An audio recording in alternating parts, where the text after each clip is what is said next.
salah satu bentuk komitmen Bayan terkait dengan sejumlah pilar-pilar terkait dengan ESG adalah infrastruktur.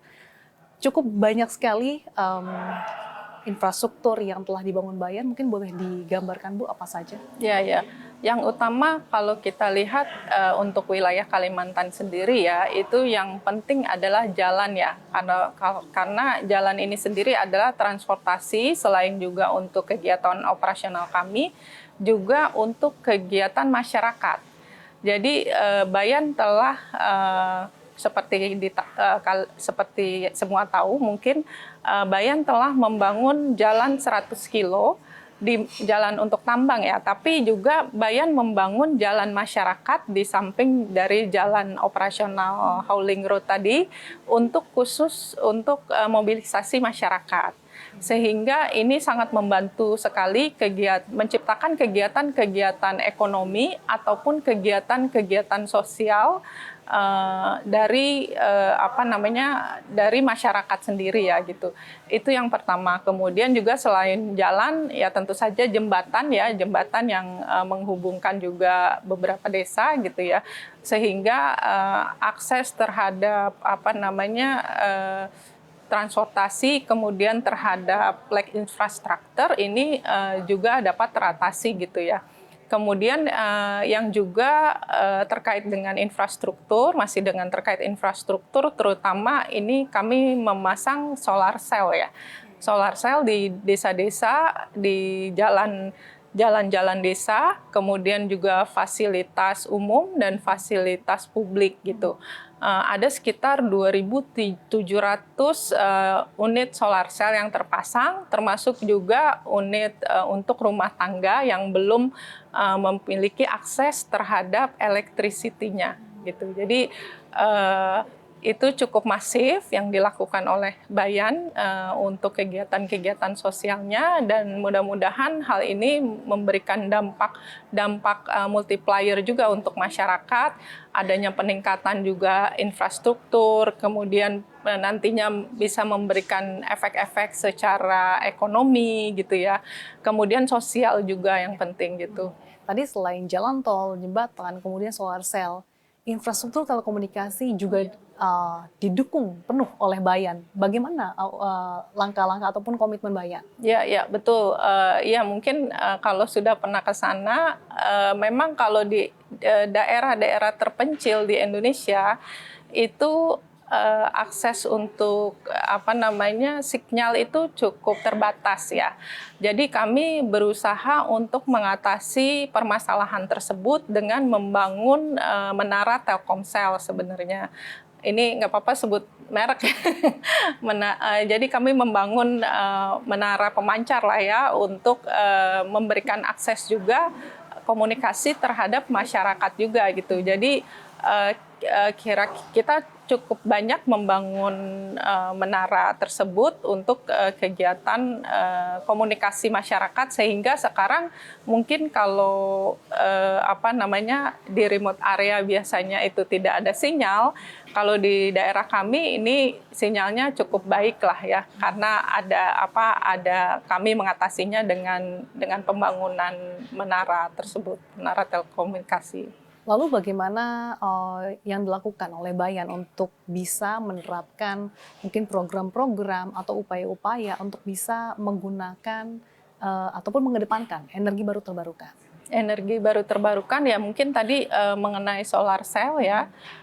Solar cell selain dari untuk masyarakat yang secara masif dipasang, kami juga memasang untuk kegiatan operasional pertambangan kami di jalan-jalannya.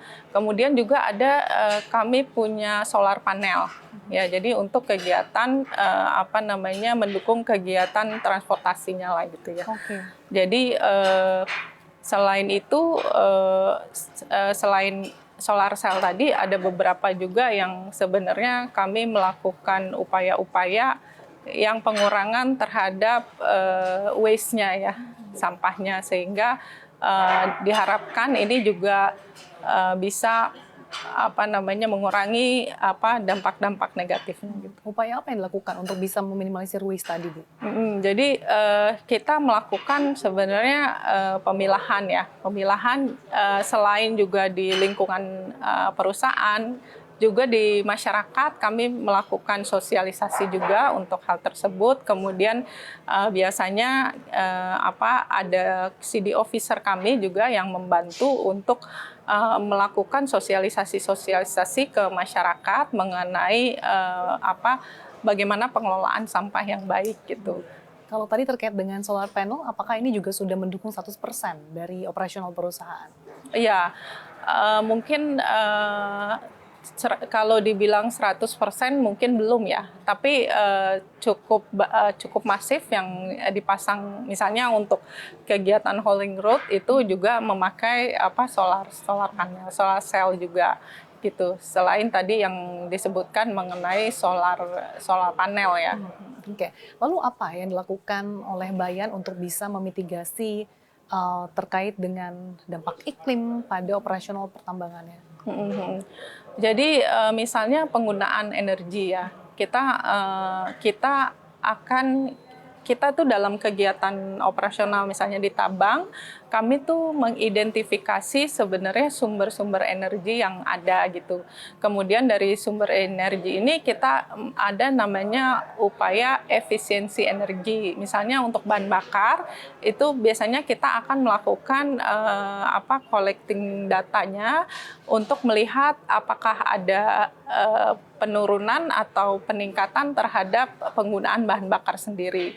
Nah, biasanya ini ada KPI-nya ya. Jadi untuk efisiensi bahan bakar sendiri itu sudah masuk dalam KPI kami sehingga dari karyawan juga sangat concern terkait itu gitu. Jadi kita berpikir ini memang harus dilakukan oleh perusahaan terkait dengan energinya sendiri gitu ya. Lalu bagaimana Bayan memastikan kepatuhan terhadap regulasi atau kebijakan di industri pertambangan dalam negeri? Untuk memastikan pemenuhan kebutuhan, sebenarnya kami sudah mengidentifikasi dari awal tadi seperti disebutkan. Kemudian juga biasanya kami juga terlibat dalam forum-forum diskusi ya dengan asosiasi ataupun dengan ESDM sendiri gitu, ataupun dengan Kementerian Lingkungan Hidup. Jadi Bayan cukup proaktif untuk hal tersebut untuk memastikan bahwa apa yang kami lakukan dalam operasional pertambangan kami ini sejalan dengan prinsip-prinsip keberlanjutan gitu ya. Nah, selain itu kalau kita berbicara masalah kepatuhan itu ada yang namanya proper ya. Nah, kalau kita bicara proper, memang tahun lalu ada 11 anak usaha dari Bayan Group yang yang masuk dalam kategori kandidat hijau gitu ya. Nah, kami berharap di tahun-tahun berikutnya kita akan meningkatkan kinerja tersebut gitu. Untuk mencapai kinerja tersebut, apa saja Bu strategi ataupun upaya yang dilakukan dalam jangka pendek maupun jangka menengah? Ya, memang kami saat ini sedang mempersiapkan roadmap-nya ya untuk ke depannya. Setiap tahun memang kami harus ada peningkatan ya dari sisi apapun ya, sebenarnya bukan cuma lingkungan, tapi untuk lingkungan sendiri karena kinerjanya ini melalui proper, kami melakukan roadmap. Jadi identifikasi dan establish untuk roadmap-nya seperti apa. Nah, dari roadmap tersebut kita mengidentifikasi kira-kira hal-hal apa saja yang harus dilakukan untuk peningkatan kinerja kami gitu ya. Jadi berdasarkan guideline tersebut, kami saat ini sedang intens untuk melakukan kalau misalnya ada hal yang harus ada peningkatan gitu ya. Kami berusaha untuk melakukan upaya peningkatan tersebut ataupun pengurangan, misalnya tadi pengurangan sampah ya. Kemudian efisiensi energi gitu. Jadi hal-hal tersebut yang saat ini sedang kami lebih intensifkan untuk dilakukan. Selain juga ada ada punishment juga kalau misalnya itu tidak comply dengan aturan perusahaan gitu. Nah, sejauh ini indikator apa saja sih Bu yang digunakan untuk mengukur efektivitas dari strategi-strategi yang terkait dengan lingkungan, aspek sosial, dan juga governance? Iya, ya. Jadi sebenarnya dalam setiap biasanya monitoring itu selalu dilakukan ya. Jadi untuk kinerja lingkungan sendiri, kami itu selalu melakukan pemantauan juga secara online ya, baik melalui simple sistemnya KLH ataupun misalnya pemantauan kualitas air melalui sparring system gitu ya. Nah, untuk peningkatan indikatornya sendiri kita bisa lihat dari situ secara online, kemudian secara periodik, secara bulanan, kita akan selalu melakukan monitoring terhadap anak-anak usaha perusahaan kami, apakah itu sesuai standar yang berlaku, apakah itu sudah comply atau belum. Jadi dan juga dilakukan diskusi jika terdapat kendala-kendala di lapangan yang sulit diselesaikan gitu ya. Lalu bagaimana upaya Bayan untuk bisa mengatasi tantangan-tantangan yang ada, khususnya mungkin dari aspek sosial dan juga lingkungan? Biasanya kalau misalnya terkait dengan permasalahan lingkungan, ini kami akan coba secara teknologi seperti apa ya. Apakah aspek lingkungan itu bisa kita minimalisir dengan penggunaan teknologi misalnya gitu. Nah, kalau dampaknya ke sosialnya sendiri itu biasanya kita akan selalu berkoordinasi dengan dengan pemerintah setempat ya, dengan kepala desa, kepala adat, juga kemudian pemuka-pemuka adat di sana ya. Jadi biasanya kalau ada komplain itu diselesaikan dulu, disampaikan ke kepala adat ataupun ke kepala desa untuk nantinya disampaikan melalui saluran kami untuk kami investigasi dulu seperti apa penyelesaiannya dan harus siapa yang menyelesaikan gitu.